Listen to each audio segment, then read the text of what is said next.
Les invito a reflexionar en el tema de hoy, el cual se titula El Espíritu Santo afirma la relación personal con Dios. Basado en el pasaje del apóstol Pablo a los Romanos, capítulo 8, versículos 9 al 17, que lee de la siguiente manera: mas vosotros no vivís según la carne, sino que según el Espíritu, si es que el Espíritu de Dios mora en vosotros. Y si alguno no tiene el Espíritu de Cristo, no es de él. Pero si Cristo está en vosotros, el cuerpo en verdad está muerto a causa del pecado, mas el Espíritu vive a causa de la justicia.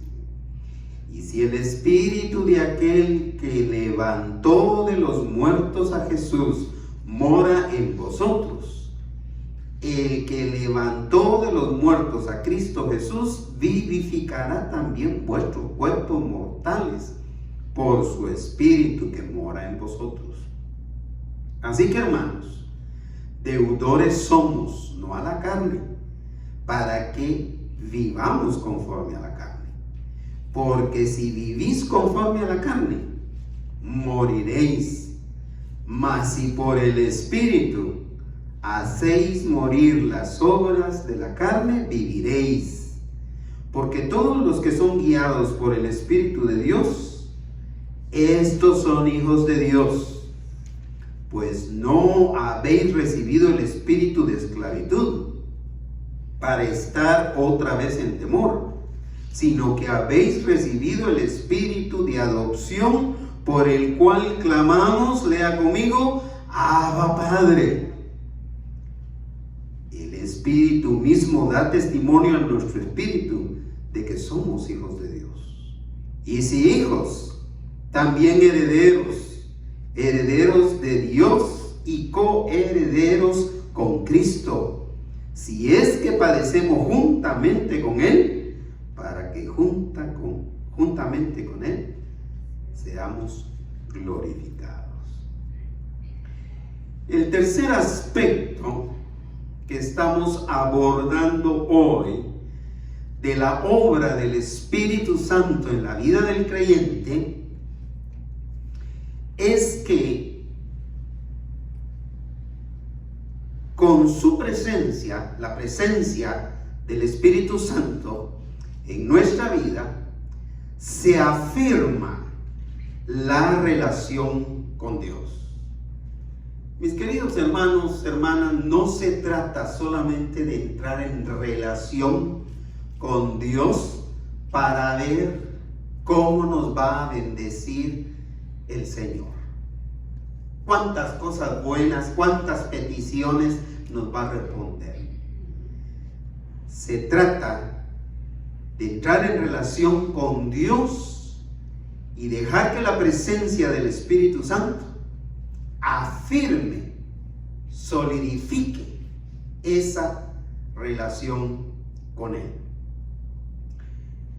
Todos necesitamos relación con otras personas. Necesitamos relacionarnos con otras personas. Y créanme, entre más personas tenemos con quien relacionar, mucho mejor. Y por supuesto, no podemos descuidar nuestra relación con Dios. Esta semana, meditando en este tema, he estado pensando en este asunto de la relación con Dios y la relación con los demás. Y estaba pendiente de expresiones que nos llevan a esto de la soledad. Y una de esas expresiones que me llegó fue que vive menos tiempo en soledad. You got it. ¿La agarran? Es importante la relación con otras personas y, por supuesto, con Dios. Tristemente, los desafíos de los últimos 20 años, desafíos en general, globalmente hablando, como la pandemia y la situación que todo esto ha traído en los últimos 20 años, también como los desafíos personales que nos han llegado, que no teníamos hace 20 años atrás, nos han llevado, nos han empujado cada vez más a ser sumidos en la ansiedad y la depresión, lo cual nos empuja a vivir en soledad, nos empuja a aislarnos, nos empuja a separarnos, cuando nuestra necesidad básica es mantenernos relacionados unos con otros y con nuestro Dios. Y la sociedad aporta su gran parte a este problema, porque tiende a separarnos. Estaba viendo un documental, una serie documentaria, de algo que sucedió en Woodstock, Nueva York, en el año 69, cuando el movimiento hippie estaba en su efervescencia. 69, año 69. Ahí en Woodstock se originó un concierto de bandas rock que se llamó así, Woodstock 69, con el propósito de enfatizar lo que era el movimiento hippie. ¿Cuál era el énfasis del movimiento hippie? Paz y amor. Paz y amor. ¿Recuerdan? Los que somos de ahí antes del 70 nos recordamos bien. Era suficiente con paz y amor, ¿verdad? Es decir, ¿cuántos recordamos el logotipo de paz y amor? Era justamente una Y en un círculo. ¿De acuerdo?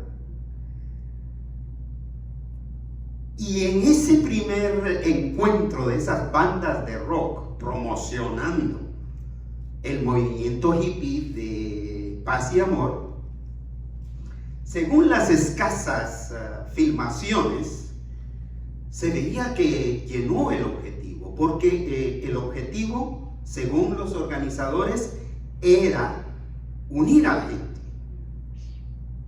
que pudiéramos expresar amor, no importando la raza, no importando el color, no importando si tenías o no tenías. Era un tiempo de compartir, de dar amor, de vivir en paz. Ya era un clamor por ese tipo de vida. Y aparecen familias completas con niños y participando de aquel movimiento sorprendente del 69. Pero interesantemente, 30 años más tarde, o sea, 1999, aparecen organizadores, promotores de este evento con la intención de recrear lo que pasó en el 69. Y promueven y preparan el concierto de Woodstock 99. Con bandas de rock que iniciaron, varios de ellos iniciaron en el 69 y otros eran nuevos. Pero este año particularmente me impactó, porque en el año 99 muchos de nosotros ya estábamos aquí en Estados Unidos. Levante la mano el que no estaba en 1999 aquí. Veo que todos. 1999 estábamos todos nosotros acá. ¿Cuántos oímos de ese acontecimiento? Yo tampoco. Yo no oí. ¿Y sabe qué es lo que más me sorprende? Que yo estaba apenas iniciando mi primer semestre, que lo empecé en el 98 hacia el 99, mi primer semestre de la maestría, donde debimos haber aprovechado la oportunidad para poder reflexionar sobre ese acontecimiento de 1999, que no fue en ninguna manera una réplica de lo que pasó en 1969, sino fue una total orgía la que se vivió en Woodstock.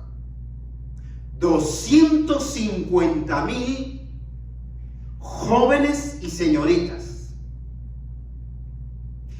pasaron 3 días en una plena orgía que acabó con violaciones, que acabó con violencia de unos para con otros, que terminó siendo un reclamo al sistema capitalista que había acabado con el dinero de todos esos jóvenes. Que el tercer día, que era domingo, el último día de ese concierto, ya los jóvenes y las señoritas vandalizaron las tiendas, llevándose miles de billetes, estoy hablando en cash, de las tiendas, saqueándolo todo, prendiéndole fuego a todo. Las bandas tuvieron que salir huyendo de ese lugar. Es decir, que en vez de unificarse, se dividieron. Siguió la separación. Cada uno veía cómo sobrevivía, cómo salía vivo de esa circunstancia.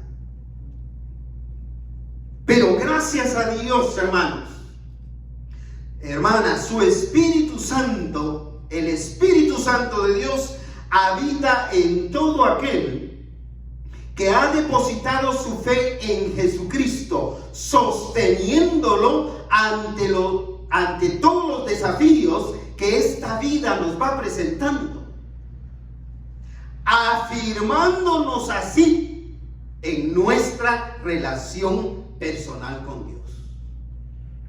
Hay que afirmar nuestra relación personal con Dios. Somos responsables de afirmarla.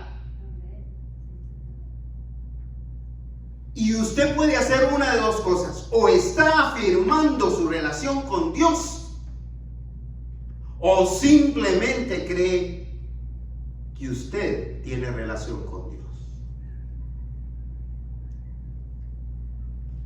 lo único que le faltó a ese concierto, y por eso digo, lamento mucho que las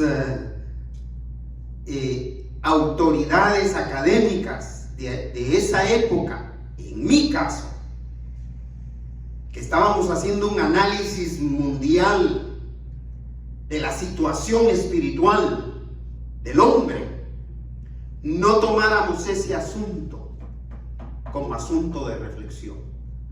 ¿Sabe qué fue lo único que le faltó desde mi perspectiva? Que lloviera fuego del cielo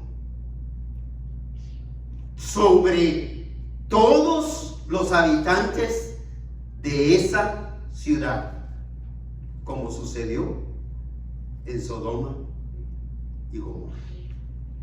Si usted quiere ver la película, hágalo y véala con reserva. Está en español, traducido al español para nuestra ayuda. Pero el apóstol Pablo también confesó haber experimentado soledad, haber experimentado aislamiento. ¿Cuántos de nosotros hemos experimentado la soledad? Mire, yo me atrevo, después de más de 40 años ya de estar sirviendo al Señor, ya una vida de 50 años conociendo a Cristo Jesús como mi Salvador y sirviéndole, yo me atrevo a decir muchas cosas que antes parecían vergonzosas, pero ha habido épocas que yo he experimentado depresión,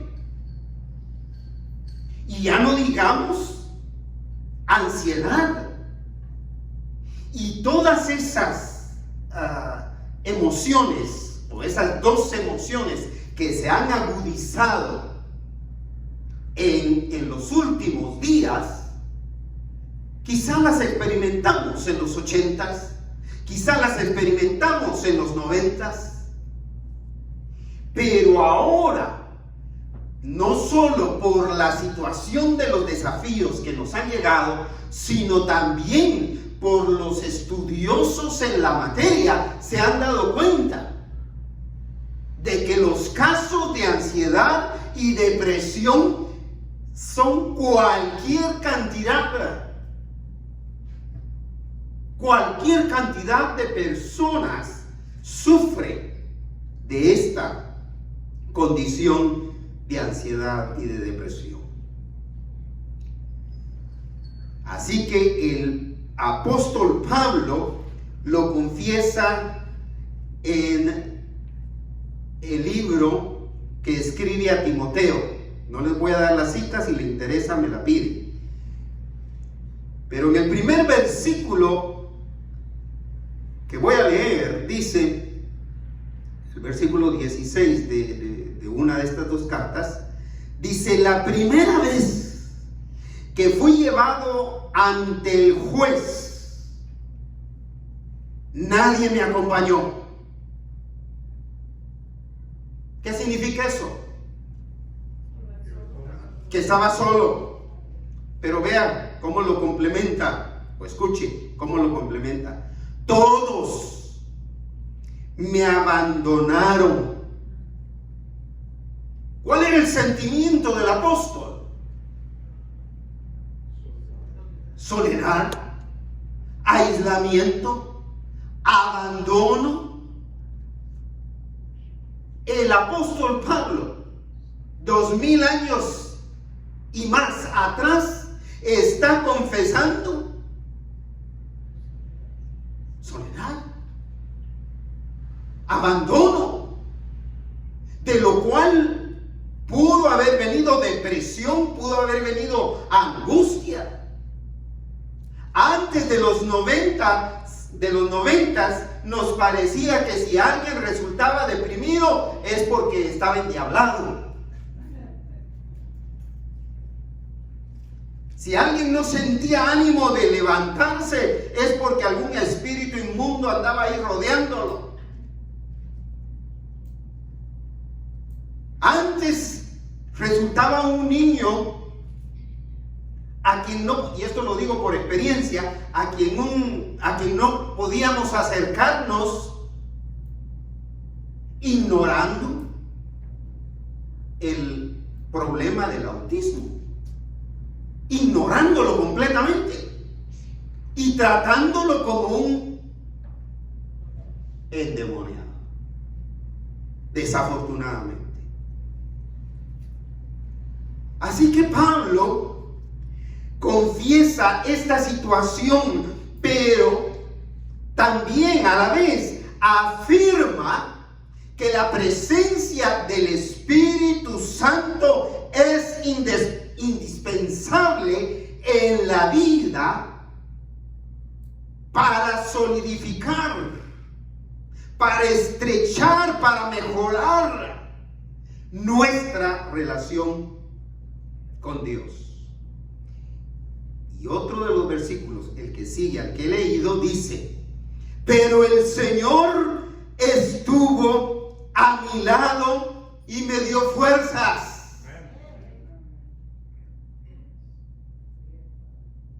Es decir,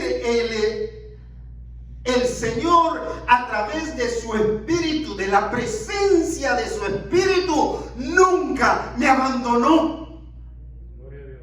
Nunca me dejó. Y cierra esa parte diciendo: por lo cual pude seguir predicando la palabra del Señor y vencer la tentación de la vida.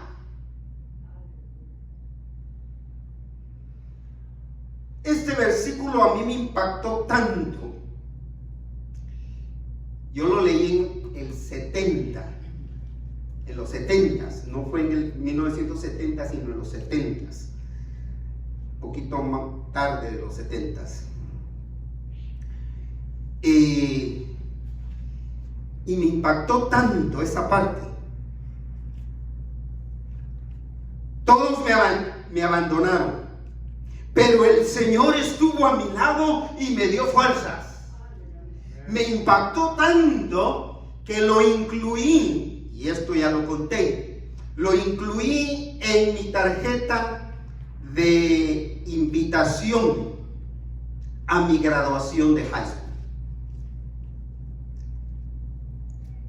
Porque yo fui el primero de una familia de 14 hermanos que se graduaba de la high school.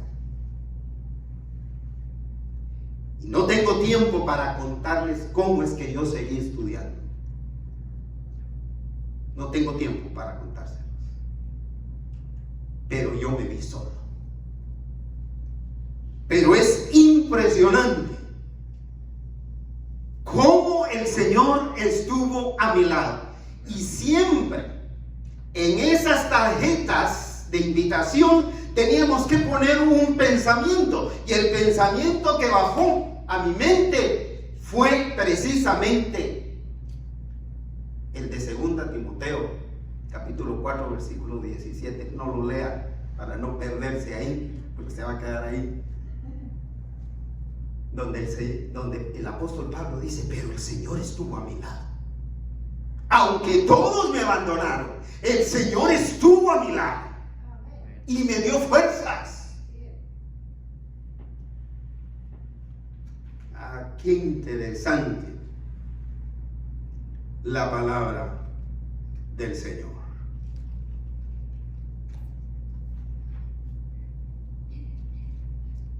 El Espíritu Santo, entonces, para entrar en materia, afirma la relación personal con Dios, debido a que, en primer lugar, el Espíritu Santo mora en el creyente para siempre. Casi siempre procuro dar una palabra clave dentro de cada punto que explico. Y la palabra clave aquí es morar. Mora, habita. El Espíritu Santo afirma nuestra relación personal con Dios porque el Espíritu Santo habita, mora en el creyente para siempre. La presencia del Espíritu Santo en el creyente, mis amados hermanos, no es una ocupación temporal. No es una ocupación interrumpida. La presencia del Espíritu Santo no está que hoy llega y te hace sentir que estás llegando al cielo con solo levantar las manos. Pero una vez pases experiencia, el Espíritu Santo se va y las manos se te caen. La presencia del Espíritu Santo de Dios es permanente y definitiva. Empieza el versículo 9 diciendo: mas vosotros, ahora sí, lea conmigo, mas vosotros no vivís según la carne, sino según el Espíritu Santo. Si es que el Espíritu de Dios mora en vosotros. Esto dice la primera parte de este verso. Mas vosotros, ¿y a quiénes se refiere? Se refiere a ustedes. Se refiere a ti, hermana María. Se refiere a cada uno de los que estamos oyendo, de los que hemos entregado nuestra vida a Cristo. Mas vosotros no vivís según la carne, sino según el Espíritu. Si es, dice Pablo, que el Espíritu de Dios mora en vosotros. El creyente no tiene opción. No tiene otra opción que alinear su vida a la voluntad de Dios. Nosotros no tenemos opción, hermanos.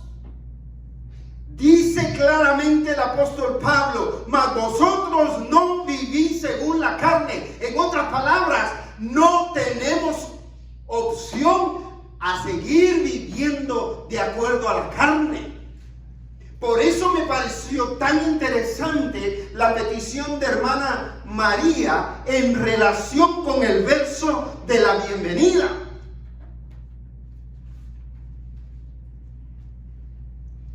Ya que vivimos por el Espíritu, dice Gálatas 5:25 en la bienvenida, sigamos la guía del Espíritu en cada aspecto de nuestra vida.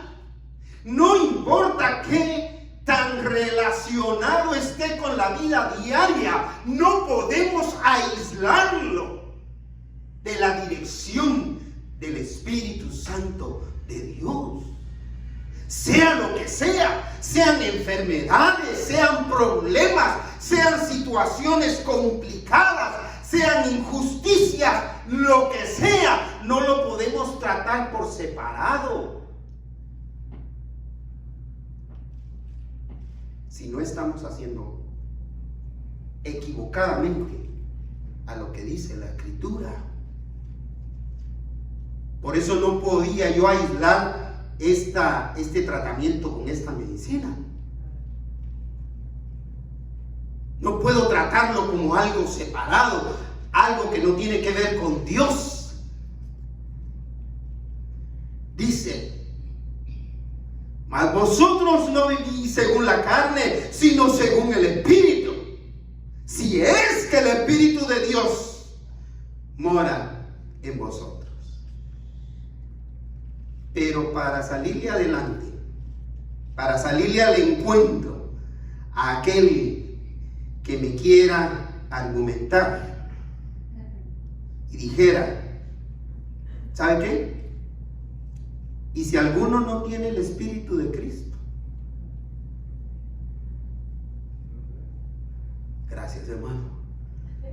¿Qué dice? No es de Él. Así es de sencillo.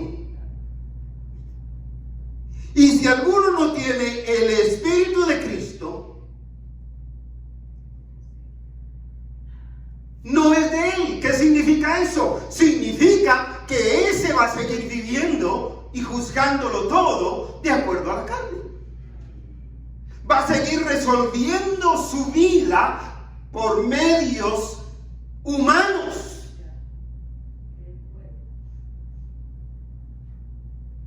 Porque no es guiado, dirigido, porque la presencia del Espíritu Santo no está con él, con ella. La presencia del Espíritu Santo en el creyente, y esto lo digo de manera concluyente, me está saliendo el rima, es subsecuente. ¿Qué significa subsecuente? Es inmediatamente después. La presencia del Espíritu Santo en la vida suya fue subsecuente, es decir, inmediatamente después que usted confesó su fe en Cristo Jesús. No es una experiencia aislada.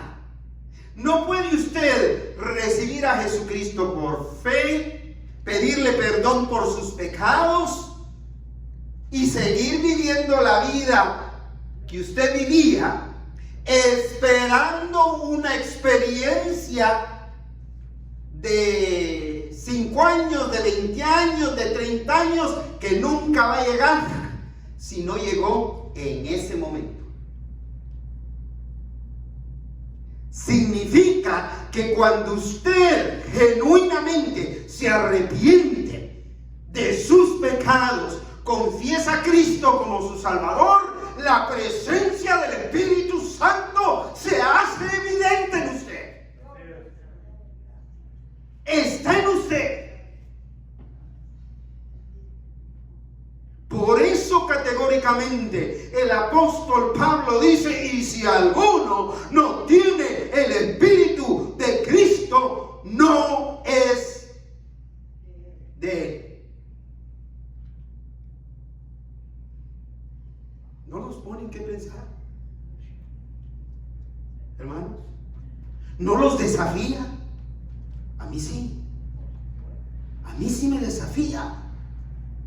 Y aún después de tantos años buscando y sirviendo al Señor, yo creo que mi condición ahora de estar bastante solo, yo nunca pensé que iba a llegar a un momento como el que estoy viviendo. No le reclamo al Señor, no le reclamo a mi esposa, no le reclamo a mis hijos, no le reclamo a la vida por la situación de mi suegra o por las situaciones que me vienen.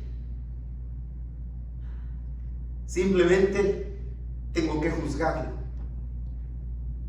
desde la perspectiva de Dios en mi vida.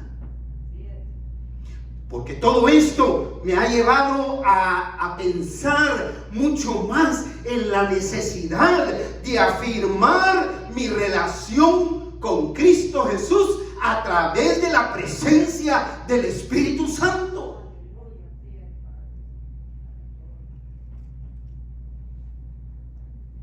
Porque aunque tenga redes sociales y la ventaja del Face, no es lo mismo como tener la presencia del Espíritu Santo.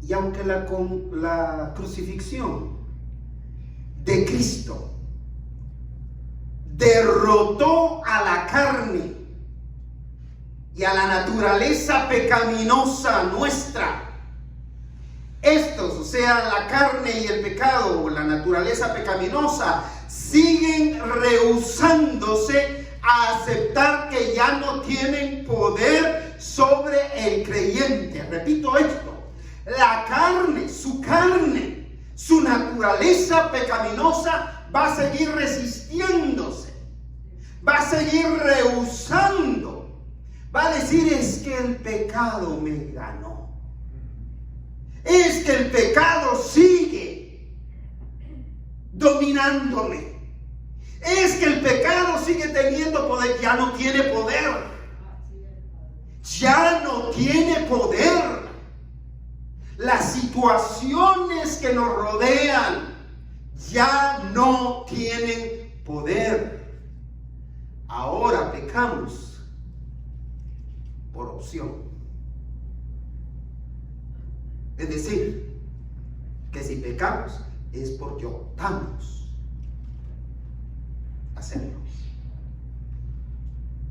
Si cedemos a la tentación es porque optamos a ceder a la tentación. ¿Cómo lo describe Pablo en el 10? Pero si Cristo está en vosotros, siga leyendo, el cuerpo en verdad está muerto a causa del pecado. Es decir, si Cristo está en vosotros, el cuerpo está muerto a causa del pecado.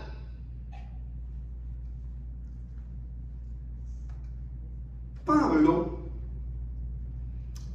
expone esto con detalles en el capítulo 6 de Romanos, un capítulo largo, no lo busque, donde dice: pues debido a que, resumidamente estoy diciendo, debido a que hemos muerto al pecado cuando recibimos a Cristo y el Espíritu Santo llegó a nuestra vida, no reine el pecado en vosotros. Así lo resume. No reine. Cuando alguien reina, ¿qué significa eso? Manda. Dígame otra. Gobierna. Te orilla. ¿Qué más? Te empuja. Te obliga. Hay una obligación. Pero si Cristo está en vosotros, dice, pero si Cristo está en vosotros, el cuerpo, ¿qué? En verdad está muerto a causa del pecado. O sea, ya no tiene por qué gobernar. Ya no tiene por qué seguir en el trono de tu vida. Ya no hay razón para quitarse el traje, el tacuche de creyente que uso el día domingo para ir a la iglesia, para resolver los asuntos de mi vida diaria, no como cristiano, sino a mi manera, como nos gusta, con mis propios entendimientos, con mis propios recursos, que siempre van a estar sumamente limitados en comparación a los recursos que nos llegan a la vida cuando asumimos la presencia del Espíritu Santo en nosotros. Cuando asumimos que el Espíritu de Dios mora en nuestra vida, vive en nuestro corazón. Pero el versículo 10 no cierra ahí, continúa. ¿Qué más dice? Más el Espíritu vive, eso es mi espíritu. ¿A causa de qué? A causa de la justicia. Justicia que me da Cristo Jesús cuando yo lo invité a mi vida. O sea, mi espíritu vive a causa de la justicia. ¿Qué quiere decir esto? Mas mi espíritu vive a causa de la justificación que me dio Cristo Jesús. Significa, escuche atentamente esta parte. La batalla del pecado y la carne es una evidencia claritita. Para mí es la mejor noticia que pudiéramos decir.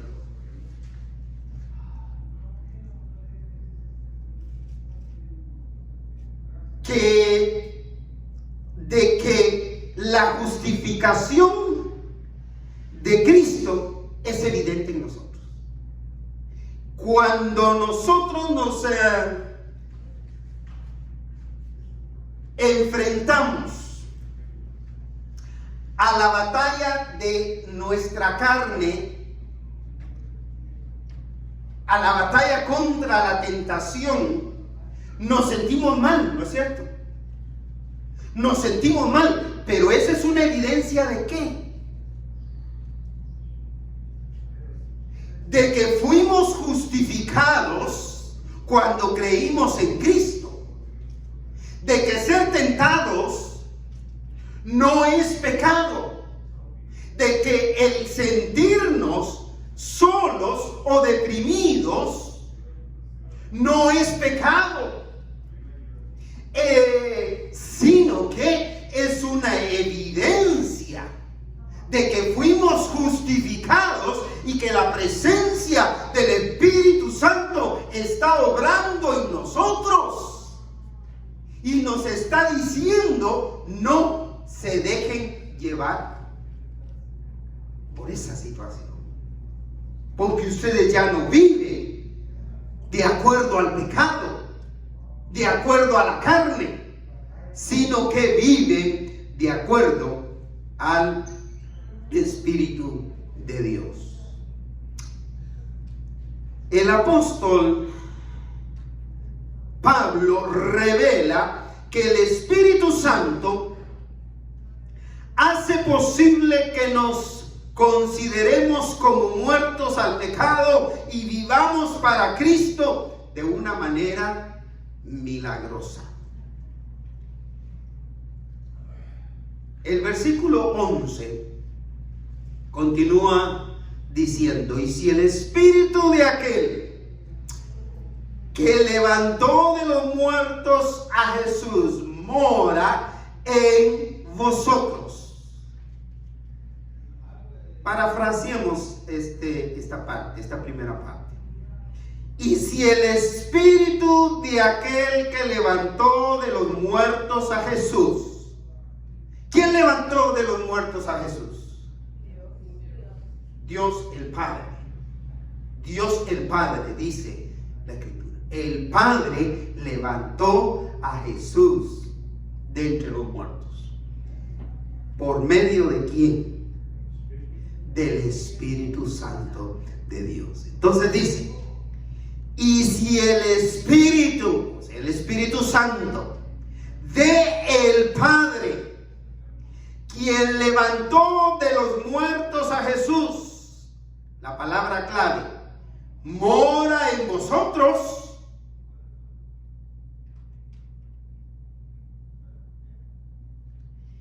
continúa el versículo. El que levantó de los muertos a Cristo Jesús, que dijimos fue el Padre, o sea, el Padre que levantó de entre los muertos a Cristo Jesús, ¿qué hará? Vivificará. ¿También qué? Vuestros cuerpos mortales, ¿por medio de quién? De su Espíritu, del Espíritu Santo, que mora, la palabra clave cierra el punto, que mora, que habita en vosotros. Mire, hermano, escuche, hermano, hermana, estimado oyente, que solo el Espíritu Santo hace posible que nos consideremos muertos al pecado y que vivamos para Cristo, porque es una obra milagrosa que tiene que suceder en nosotros. Nada más nos puede hacer entender, asumir y aceptar esta condición. Solo la presencia del Espíritu de Dios en nuestra vida. Cuando el Espíritu Santo mora en nosotros, nos hace entender que Él ya hizo posible lo que era imposible. Porque el argumento que está usando Pablo ahí es que la resurrección de Jesús solo fue posible porque lo hizo el Padre a través de ¿quién? Del Espíritu Santo. Y si ese Espíritu Santo que hizo posible por mandato del Padre la resurrección de Cristo Jesús mora en nosotros, milagrosamente también va a ser posible que nosotros dejemos de vivir de acuerdo al pecado. Mire, yo como pastor, con toda la experiencia que pueda tener, no puedo lograr que nadie deje su vida de pecado. Es una obra milagrosa que hace Dios a través del Espíritu Santo.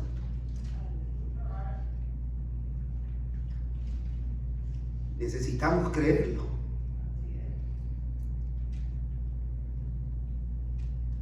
El que levantó de los muertos a Cristo Jesús, que es el Espíritu Santo, entonces vivificará también vuestros cuerpos mortales por medio de su Espíritu que vive en vosotros. Mis hermanos, mis hermanas, podemos estar seguros de que el Espíritu Santo nos afirma en nuestra relación con el Señor.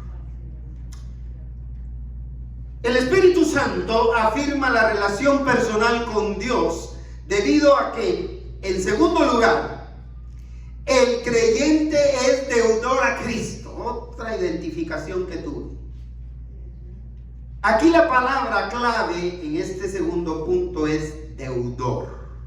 El creyente es deudor a Cristo. Permítame la pregunta: ¿a quién es deudor usted, hermano Mario? ¿Sabe por qué insisto en esto? Porque tenemos la tendencia, tenemos mucha facilidad para hacernos deudores de quien nos hace un favor. ¿Qué problema humano tan grande tenemos? Hasta dichos tenemos. Yo recuerdo que cuando me querían sacar algo, recordar, amor con amor se paga. Recordar algo, cuando me querían pedir un favor, favor con favor se paga.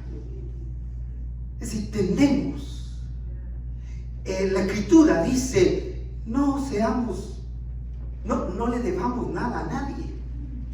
¿Sabe por qué? Porque cuando le debemos a alguien, nos hacemos sus esclavos. Por eso, mi práctica de si usted quiere hacer llegar a alguien de la iglesia por salud suya y de esa hermana o hermano a quien usted quiere ayudar, mejor si no sabe a través de quién llegó, para que siga siendo deudor, no a usted, sino que sea deudor ¿a quién? A Cristo Jesús. Por eso los animo, si usted tiene el deseo de ayudar a alguien, hágalo de manera anónima a través de la congregación. Y esto más, yo le solicitaría que dejara parte del criterio, que usted me diga a quién quiere que le llegue, pero que deje mi criterio, porque yo como pastor muchas veces sé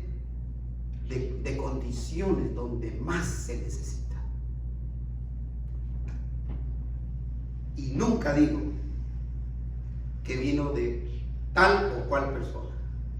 Esto viene de Dios a través de su iglesia.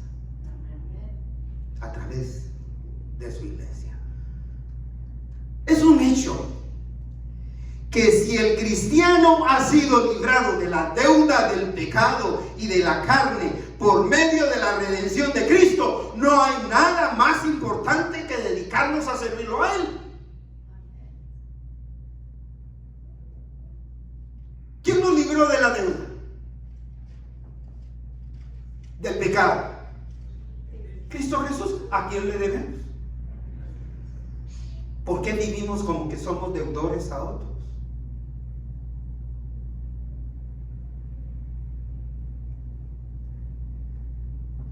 Yo tengo mucho agradecimiento y a veces caigo en la tentación de decir, soy deudor a tal hermano o a tal hermana. Digo, no. Soy deudor a Cristo. Soy deudor al Señor. A Él me debo. Por Él recibo bendiciones. Gracias por sus muestras de cariño de la semana pasada al compartir ese pastelito aquí conmigo.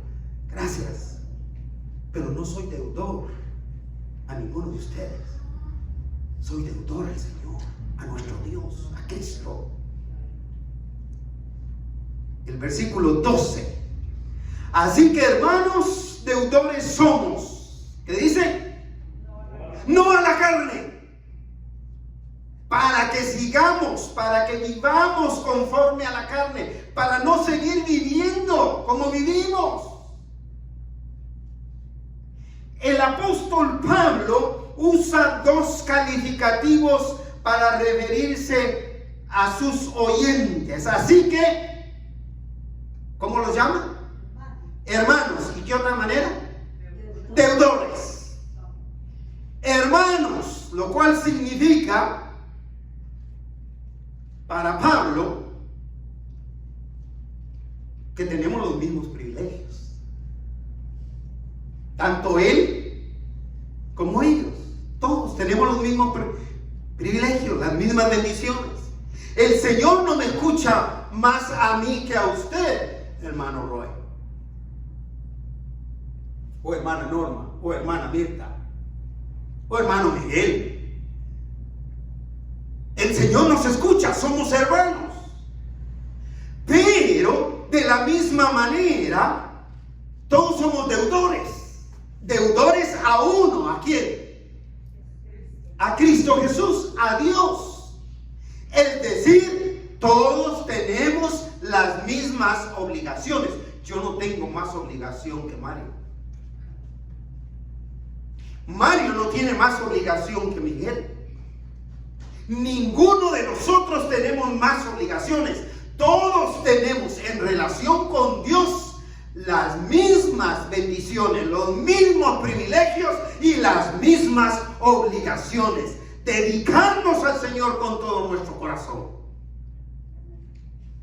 Es el problema de los años 70, 80, 90 e incluso 2010. Hablando de decenas en decenas. Decenas, sí.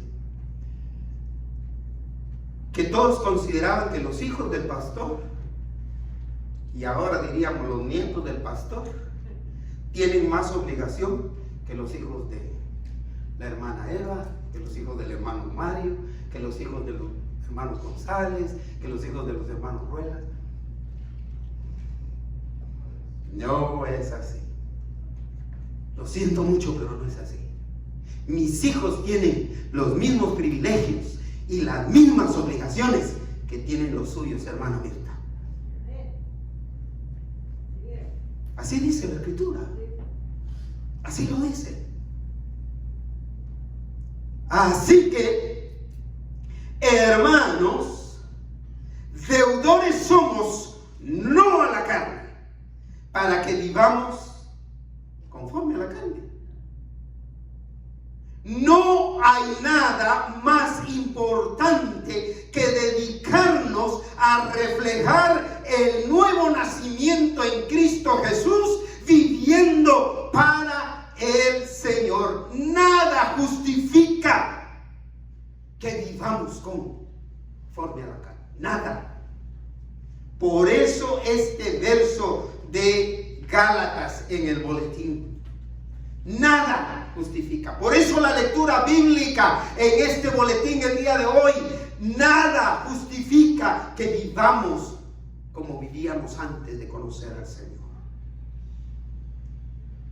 Esta comparación, esta metáfora del deudor nos orienta hacia el verdadero objetivo de nuestra obligación. ¿Cuál es nuestra obligación? ¿Cuál es su obligación? Obedecer a Cristo, vivir guiado por el Espíritu de Cristo en todo aspecto de la vida. Veamos el versículo 13. Porque si vivís conforme a la carne, ¿cuál es el resultado? Moriréis. Y el apóstol Pablo no está hablando a gente que no conoce a Cristo, está hablándole a la gente que conoce a Cristo. Porque si vivís conforme a la carne, o sea, conforme al pecado, moriréis. Mas si por el Espíritu hacéis morir las obras de la carne, entonces viviréis. Porque si vivís conforme a la carne, moriréis. Pero si vivís conforme al Espíritu, viviréis. Los resultados tienen aquí una lógica. A los que nos gusta hablar de lógica, tiene una lógica muy fácil de entender. Carne igual a ¿qué? Muerte. ¿Verdad que es fácil de entender? Pero espíritu igual a ¿qué? A vivir. En este caso, cuando Pablo dice, porque si vivís conforme a la carne, moriréis, no se refiere a una muerte eterna, o a la primera muerte que todos vamos a experimentar. Se refiere a una vida sin fruto, a una vida infructífera. Cuando vivimos de acuerdo a la carne, de acuerdo al pecado, no producimos fruto. No hay fruto en nuestra vida. Siempre vamos a hacer lo mismo, la misma rutina. El fruto no se mira. No hay fruto. Pero cuando vivimos en el Espíritu Santo, hay vida, y es una vida fructífera que da la gloria a Dios. Habiéndose delineado la naturaleza de a quien le es deudor el cristiano, Pablo retoma nuevamente la obra soberana del Espíritu Santo en el creyente para establecer que es el Espíritu Santo el que guía a la obediencia completa del Evangelio. El versículo 14 dice, porque todos los que son guiados, lo está leyendo, por el Espíritu de Dios, estos son hijos de Dios. Leámoslo al revés. Los que son hijos de Dios son guiados por el Espíritu Santo. ¿Qué significa eso? Que hay una conexión ahí. El Espíritu Santo nos guía como hijos de Dios. No hay otra manera. Si somos hijos de Dios, tenemos que ser guiados por el Espíritu Santo. Porque si somos guiados por el Espíritu Santo, eso es muestra de que somos hijos de Dios. ¿Y cómo nos trata Dios como hijos? Ayúdenme a reflexionar. ¿Cómo nos trata Dios como hijos? ¡De maravilla! Qué bonita palabra para resumir todo lo que iba a decir. ¡De maravilla! Es lo que decía hermana Teresita. ¿Qué digo? Bueno, buenísimo. Esa es la idea. ¿Cómo nos nos trata Dios como sus hijos, con amor, con cariño, hermanos. Con cariño. ¿Ha sentido el cariño? ¿Ha sentido usted el cariño de Dios? Sin duda alguna. Con cariño, con ternura, con compasión, pero a través de su Espíritu Santo. ¿De qué manera? A ver si le atina. Con celo. El Espíritu Santo tiene celo por nosotros. Cuando nosotros, ¿qué? Seremos tentados por el pecado. No cuando somos tentados, porque vamos a hacer. Cuando cedemos a esa tentación. La relación entre lo que somos y cómo vivimos es inseparable. Cuando decimos que somos cristianos, debemos vivir guiados por el Espíritu de Dios. Cuando decimos que somos guiados por el Espíritu de Dios, es porque somos hijos de Dios. Cierro el punto para decir, somos deudores a Cristo. Dígalo. Yo le debo a Cristo. ¿Usted le debe? El Espíritu Santo afirma la relación personal con Dios, debido a que, en tercer lugar, el Espíritu Santo certifica, la palabra clave, certifica al creyente como hijo de Dios. ¿Sabe que usted tiene un certificado de nuevo nacimiento como hijo de Dios? Si no lo sabía, hoy se lo digo. Si lo sabía y se le había olvidado, hoy se lo recuerdo. Es el único certificado que va a tener valor en la presencia del Señor. Ninguno de los certificados que usted ha recibido, ni de bautismo, ni de matrimonio, ni académico, es decir, incluyendo high school, ahí no le van a pedir nada de eso. El único certificado es que usted es hijo de Dios. Por lo consiguiente, el primer beneficio que el Espíritu Santo otorga al creyente cuando recibe a Jesucristo como su Salvador es el derecho de llamarse hijo de Dios. Y eso se lo concede el Espíritu Santo. El versículo 15. Pues no habéis recibido el espíritu de esclavitud para estar otra vez en temor, sino que habéis recibido el espíritu de adopción, por el cual clamamos, diga conmigo, Abba Padre. Fíjese que podemos ser tomados en este versículo por uno de dos espíritus. ¿Cuál es el primero? El espíritu de la carne, de la esclavitud. O podemos ser tomados por el espíritu de la adopción, o sea, el Espíritu Santo de Dios. Y dependiendo de qué espíritu o de cuál de los espíritus somos tomados, porque en ambos somos tomados, el espíritu de esclavitud nos toma y el resultado ¿cuál es? Temor, ansiedad, angustia, desesperación, enojo, pleito, ira, amargura y todas esas cosas que vienen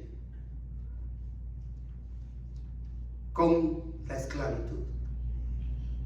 Y de la esclavitud que habla Pablo aquí, era una esclavitud que no se terminaba, porque la esclavitud se pagaba con la vida, un servicio de por vida. No era que se podía comprar a un esclavo o comprar su libertad el esclavo solo.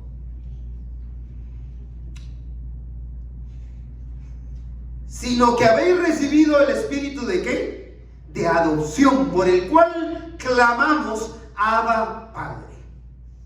Cuando somos tomados por el espíritu de adopción, ¿qué sucede? Adquirimos un Padre al cual le podemos clamar con todo nuestro corazón. Y qué triste que han hecho de esta expresión Abba, Padre, querido Padre, querido Padre. Yo prefiero llamarlo así que querido papá. Papá para mí lo limita a mi progenitor, al hombre que me engendró. Pero Padre, Padre, es Dios para mí. Querido Padre, amado Padre. Abba, Padre significa eso. Querido Padre, amado Padre. Impresionante, mis hermanos.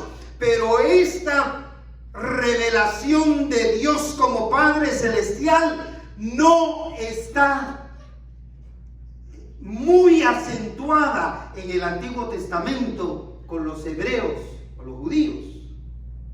¿Sabe quién la empezó a mencionar? Jesús. Jesús fue el que trajo ese término de dirigirse a Dios como Padre. Y de ahí sus discípulos, por supuesto. Pero fue Jesús quien introdujo esa revelación de clamarle a Dios como nuestro Padre. Los hebreos clamaban a Dios como el Dios Todopoderoso, como el único Dios, como el proveedor, como el sustentador, el Shaddai y todos estos términos en hebreo que se usan, pero ninguno está relacionado con Padre, hasta en el Nuevo Testamento usado por Jesús. El apóstol Pablo entonces está hablando de la adopción no solo como un asunto legal. La adopción de la que está hablando Pablo no es solo un documento firmado, sino que es la afirmación que hace el Espíritu Santo de la relación del creyente con Dios como padres e hijos. El versículo 16 dice: el Espíritu mismo, ¿qué dice? Da testimonio. ¿Qué significa eso? Certifica. Todo certificado dice: certifico que, o doy testimonio de, o en testimonio de fe, o doy fe en testimonio de. Bueno, el Espíritu mismo da testimonio ¿qué? ¿A quién? A nuestro espíritu, a nosotros. ¿De qué? De que somos hijos de Dios. Yo no puedo garantizarle que usted es hijo de Dios. Aquí el único que garantiza es, que certifica es el Espíritu Santo de Dios. El Espíritu Santo nos afirma que nuestro nuevo nacimiento está registrado ¿dónde? En el ayuntamiento, en la municipalidad, en el libro de la vida, en el registro celestial, lo cual significa que gozamos de todos los privilegios como hijos de Dios que somos. Está en el registro celestial. En el mundo grecorromano, solo, es decir, que imperaba en el tiempo del cristianismo, solo el padre de familia, el patriarca podríamos decir, podía adoptar para que el hijo o la hija que eran adoptados, pudieran disfrutar todos los privilegios como miembros de la familia y no como los de la familia peluche, como el adoptado de los peluches, sino que pudieran disfrutar de todos los privilegios. El versículo 17 de nuestro estudio cierra diciendo: y si hijos, también herederos. Herederos. No una herencia que se corrompe, que se acaba, que te la roban, que te la disputan antes de que te mueras. ¿Quiénes están disputando la herencia de la mamá antes de que fallezca? O el cónyuge disputando una herencia antes de que el otro se muera. Y si hijos, también herederos. Y lo repite, hermana Eva, ¿qué dice?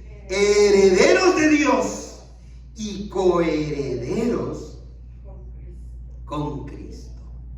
La bendición es que como hijos de Dios somos herederos de Dios y coherederos con Cristo Jesús. Esa es la bendición más grande. A mí ya no me interesa ser heredero de nadie más que de mi Dios, porque cualquier cosa que me puedan heredar, es más, aquí se heredan hasta las deudas. El Señor no nos va a heredar deuda, todo finiquitado. Pero note cómo cierra con esta expresión de ánimo final. Leámoslo en voz alta el resto del versículo 17. Si es que padecemos juntamente con Él, para que juntamente con Él seamos glorificados. Es decir, que esta nota de ánimo nos sugiere que el camino a la eternidad, el camino a la gloria de Dios, va a estar acompañado del sacrificio. Un sacrificio que fue marcado por Jesús llegando a la cruz del Calvario. Hermanos, a veces requiere sacrificio. Requiere sacrificio. Yo estoy triste por la situación del pueblo cristiano en general. Y es una tristeza que lleva ya meses, especialmente ahora con la pandemia. Es una indiferencia, una apatía terrible. Voy cerrando con esta ilustración. He recibido 2 llamadas en más o menos el término de 2 meses de un miembro de la iglesia que tiene años de no venir y que se desentendió de la congregación. Pero las 2 veces que me ha llamado por asuntos de oración, para que ore, para que pida por problemas y situaciones difíciles de la vida. Pero es una vida infructífera. No asiste a ninguna otra. Es más,